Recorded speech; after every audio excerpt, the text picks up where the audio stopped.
Ne jemi shtet demokratiko ligjor parlamentar.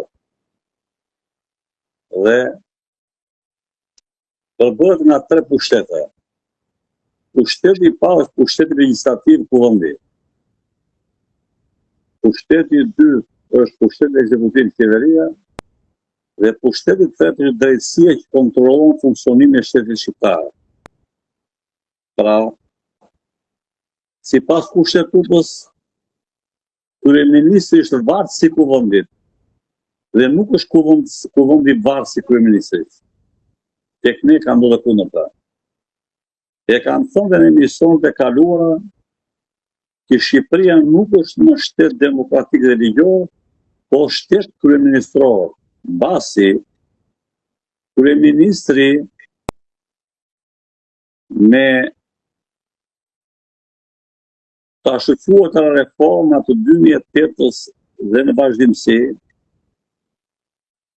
me listat e mbyllura ka sjellë në kuvend jo deputet pavarur përfaqësues popullit, po deputet zgjedhur prej tija dhe deputet me Partisë Socialiste në kuvend janë kthyer noterë të dëshirave të kryeministrit, dëshira të cilat bien në kundërshtim shpesh me interesat kombëtare shqiptare. Ashtu si dhe presidenti I Republikës është kthyer plotësisht një noterë I kryeministrit, prandaj themi kemi shtet kryeministror dhe nuk kemi shtet demokratik sot.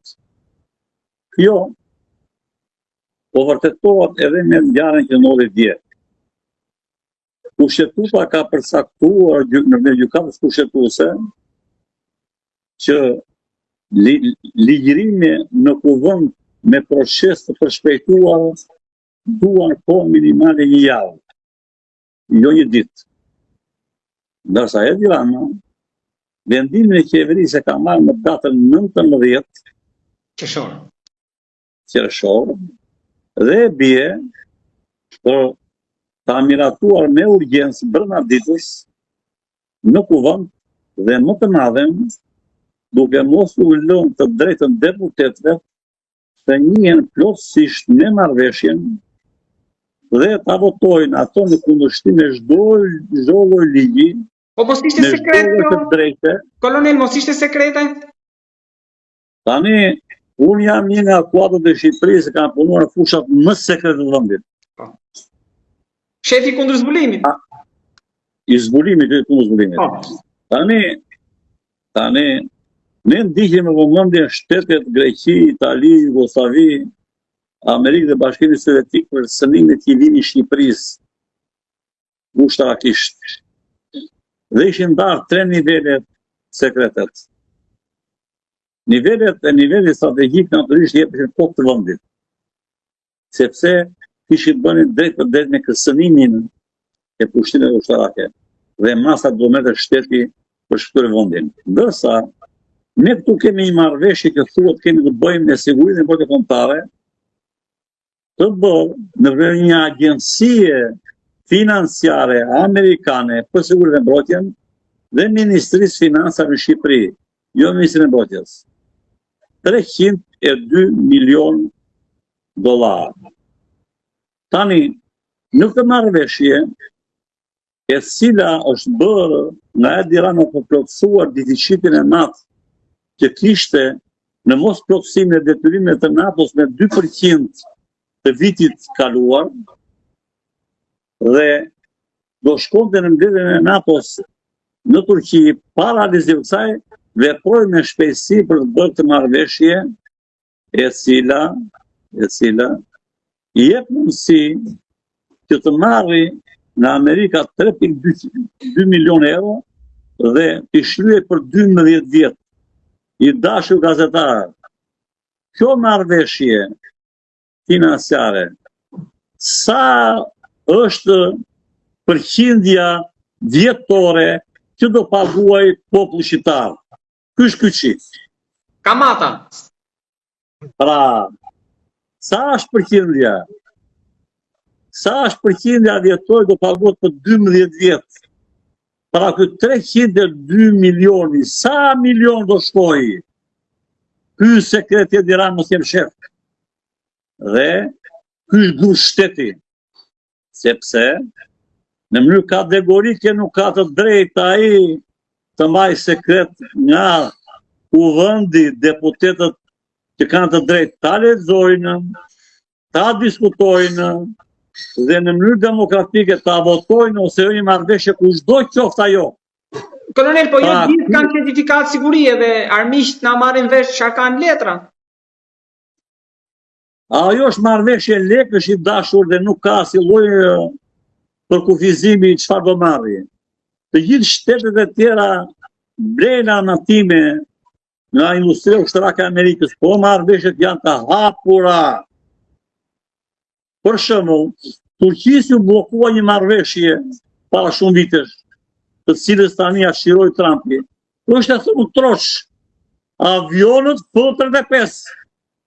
Qa kushtojnë, qa vera shkanë, qa fuqie goditse kanë, çfarë problemi sekret ka këtu? Edhe si kokën bërthamore ta bjeri në Kuçovë, që zjen kur, nuk ka si lloj sekreti zotëri, se gjithë vendet botës dihet ku janë kokat bërthamore. Prandaj, është vazhdimësia e kësaj politike fatkeqe, që fatmirësisht dje Edi Rama e bëri me shpejtësi me 2 mbledhje vetëm me 74 deputet, ndërsa mbasdite Departamenti i Shtetit Amerikës ta dërgova tani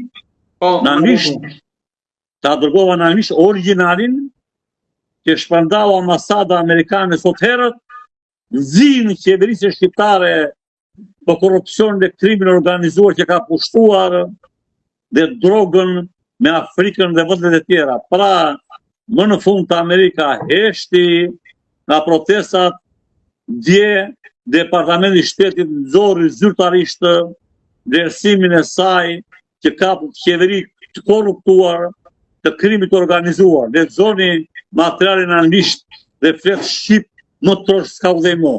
Pushu se klasëm neve. Ju thoni që kjo është një rufe për Ramën, jo blerje imuniteti me anë të kësaj kontrate për pushtet.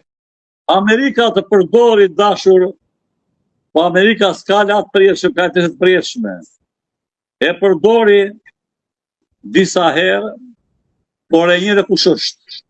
Dhe mbrëm e botoj zyrtarisht dhe kush do dhe të hapi Departamentin e Shtetit dhe ambasadën amerikane, juva dërgovan në anglisht dokumenti zyrtar se si e vlerëson qeveri më të korruptuarën që ka kthyer shtetin krim të organizuar, ekonomik dhe financiar dhe në mund të largohet nga kjo lëvizje madhe popullore kundër tij vazhdon të marrë me zor pushtetin.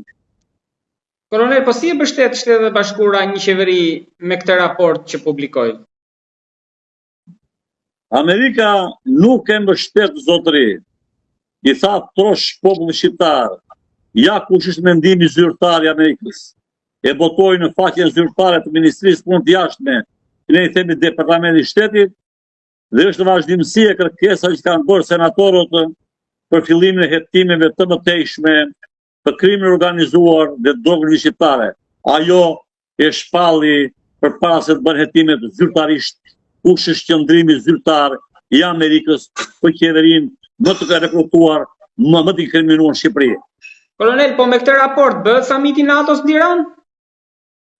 Në radhë parë një herë, unë e kam thënë, në deklaratën e fundit me 5 pika që bëri sekretari përgjithshëm i NATO-s, nuk tha fare që senati, që mbledhja e ardhshme e NATO-s do bëhet Shqipëri. Shikoni materialin, se një nuk lexoj ka se fare nuk. Ka thënë, ka qenë një planizim i përparshëm, e thanë fillim të mbledhjes sekretari përgjithshëm, por në deklaratën zyrtare të përfundimit të mbledhjes NATO-s nuk zihet fare në gojë mbledhja vitit të ardhshëm as në Shqipëri dhe as në tjetër. Lexoni o shqiptar materiale zyrtare dhe mos u merrni me fashëtheme. Por sa zgjat kjo marrëzi atëherë, kolonel?